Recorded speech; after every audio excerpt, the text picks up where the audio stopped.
జరిగింది సార్. గౌరవ సభ్యులు వసంత వెంకటకృష్ణ ప్రసాద్ గారు. ధన్యవాదాలు అధ్యక్ష. మా మైలవరం నియోజకవర్గం ఇబ్రహీంపట్నం కొండపల్లిలో 1974లో ఆనాటి ప్రధాని ఇందిరాగాంధీ గారితో శంకుస్థాపన చేసి 1980లో మొదటగా స్టేజ్ 1 కింద 210x2 యూనిట్లు ప్రారంభించడం జరిగింది అధ్యక్ష. కాలక్రమంలో స్టేజ్ 2, 3, 4, 5 అన్నీ అయ్యి ఈ రోజున 2560 మెగావాట్ల థర్మల్ విద్యుత్తు అక్కడ తయారవుతా ఉంది అధ్యక్ష. దానికి సగటున ప్రతిరోజు 35,000 టన్నులు బొగ్గు వినియోగిస్తా ఉన్నారు అధ్యక్ష. దీంట్లో దురదృష్టవశాత్తు మనందరికీ తెలిసిందే, ఒక కారు మనం ఆ మ్యానుఫ్యాక్చరర్ ఏం చెప్తాడు, ఒక 10,000 కిలోమీటర్లు తిరిగితే మీరు సర్వీసింగ్ చేసుకోండి, లేదా 15,000 కిలోమీటర్లు తిరిగితే సర్వీసింగ్ చేసుకోమని చెప్తాడు.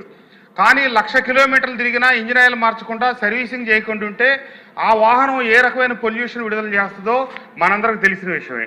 అట్లాగే VTPS గతంలో ఎన్నో ప్రతిష్టాత్మక అవార్డులు తీసుకొని ఏషియాలోని అత్యుత్తమ పనితీరు కనబరిచిన VTPS 45 సంవత్సరాలు పూర్తయిన తర్వాత ఈ రోజున ఏంటంటే గడిచిన 5 సంవత్సరాల కాలంలో జగన్మోహన్ రెడ్డి గారి పరిపాలనా కాలంలో దురదృష్టవశాత్తు ఒక్క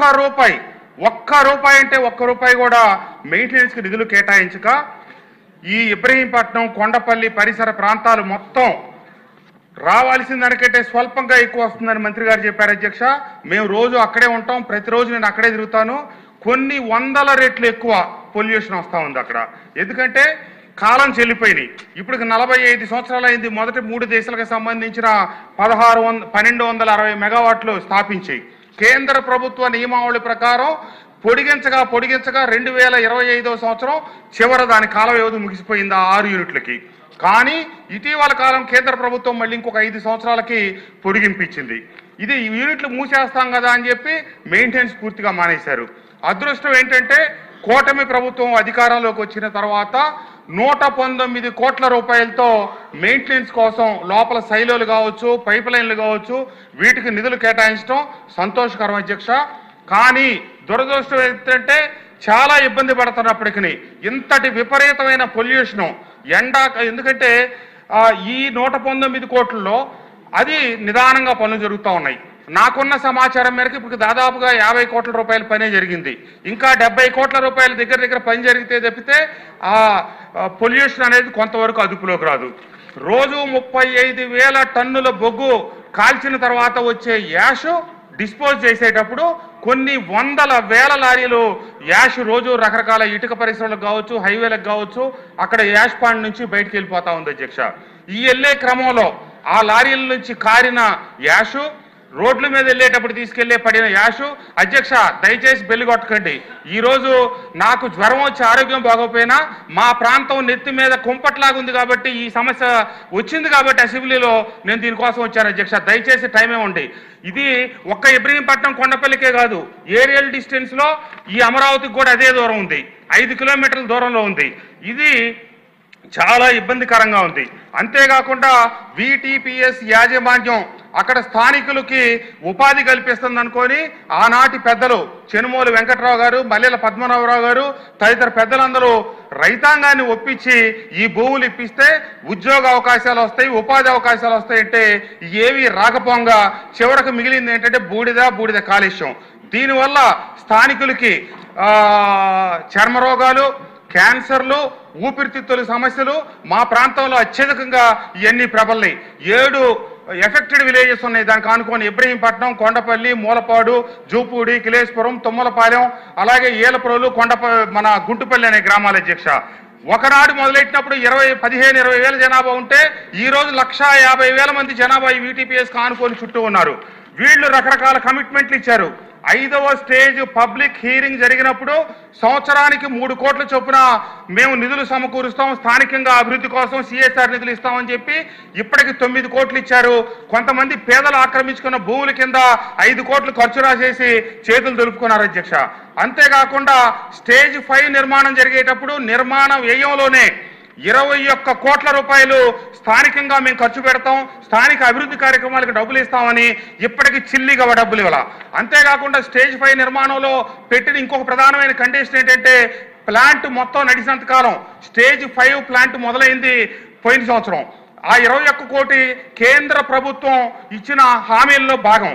అట్లాగే ప్రతి నెల ప్రతి సంవత్సరం 4,20,00,000 రూపాయలు అక్కడ స్థానికంగా అభివృద్ధికి నిధులు ఇవ్వాలి. అయ్యే ఇవ్వట్లేదు అధ్యక్ష. ఏఈ ఇవ్వకపోగా 45 సంవత్సరాల నుంచి ఆ ప్లాంట్ లో వస్తున్న బూడిదలను బయటికి పంపించడం కోసం స్థానికుల్ని వీళ్లే వీటీపీఎస్ యాజమాన్యం ప్రోత్సహించి లారీలు కొని వాళ్ళ ద్వారా యాష్ బయటికి పంపిస్తా ఉన్నారు. కానీ ఇప్పుడు కొత్తగా జెన్కో వాళ్ళు టెండర్లు పిలిచి 1 టన్నుకి 3 రూపాయలు, 1, 2, 3 కేవలం టన్నుకు 3 రూపాయలు, లారీకి 8 టన్నులు వెళ్తే 8, 3, 24 రూపాయలు చొప్పున వీళ్ళు యాజమాన్యం తీసుకుంటా కాంట్రాక్టర్ మటుకు దాన్ని 2,000 రూపాయలకు అమ్మేటట్టుగా ఇప్పుడు అక్కడ బయట లారీలకి చేస్తా ఉన్నాడు. ఒక పక్క మనం ఇచ్చిన హామీలు నెరవేరలేదు, చుట్టుపక్కల ఆసుపత్రులు పెడతాం, ఈ పొల్యూషన్ ప్రభావిత ప్రాంతాలకి మేము ట్రీట్మెంట్ చేస్తాం, వాళ్ళకి నిత్యం వైద్య సేవలు ఇస్తా ఉన్నారు, అది చేయలేదు. అభివృద్ధికి నిధులు ఇస్తా ఉన్నారు, అది చేయలేదు. ఏమీ చేయకుండా వీటీపీఎస్ నుంచి అభివృద్ధికి ఇవ్వాల్సిన నిధులు పేదలు ఆక్రమించుకున్న భూములకి సంబంధించి 5.5 కోట్ల రూపాయలు కూడా జమ వేసుకొని కేవలం 9 కోట్ల రూపాయలు ఇచ్చి ఇటీవలే పోరగా ఒక 4 కోట్ల రూపాయలు ఇచ్చారు. ఇంకా 30 కోట్ల రూపాయలు అక్కడ స్థానిక ప్రాంత అభివృద్ధికి నిధులు ఇవ్వాలి. అవి ఇవ్వకపోగా కొత్తగా ఇది తీసుకొచ్చి అమ్మే కార్యక్రమం పెట్టారు. అసలే బూడిద కాలుష్యం మీద ప్రజల్లో ఆందోళన ఉంటే వాళ్ళ ఆందోళనలు ఇదిగో ఇట్లా 120 కోట్లు ఇచ్చారు, పొల్యూషన్ తగ్గుతుంది అని మేము వాళ్ళకి సమర్థించి చెప్తా ఉన్నాం అధ్యక్ష. ఈ లోపల ఈ మొత్తం చిన్న సన్నకారు వ్యక్తులు తెలుగుదేశం పార్టీ కూటమి కుటుంబానికి మద్దతు ఇచ్చి ఆ 7 గ్రామాల్లో నాకు మొన్న 15,000 మెజార్టీ వచ్చింది అధ్యక్ష. వాళ్ళందరూ మన కూటమి పార్టీకి సంబంధించిన కుటుంబాలు. వాళ్ళందరూ ఇప్పుడు ఓ పక్క P4 అని చెప్పి ముఖ్యమంత్రి గారు వాళ్ళందరికీ పేద కుటుంబాలకు ఉపాధి కల్పిస్తుంటే ఉన్న ఉపాధి తీస్తా ఉన్నారు అధ్యక్ష. దయచేసి నేను చివరగా ఒక్క మాట మీ ద్వారా మంత్రి గారికి తెలియజేస్తా ఉన్నా. ఎట్టి పరిస్థితుల్లో 3 సంవత్సరాలకి 12 కోట్లకి జెన్కో వాళ్ళు టెండర్లు పిలవడం జరిగింది అధ్యక్ష.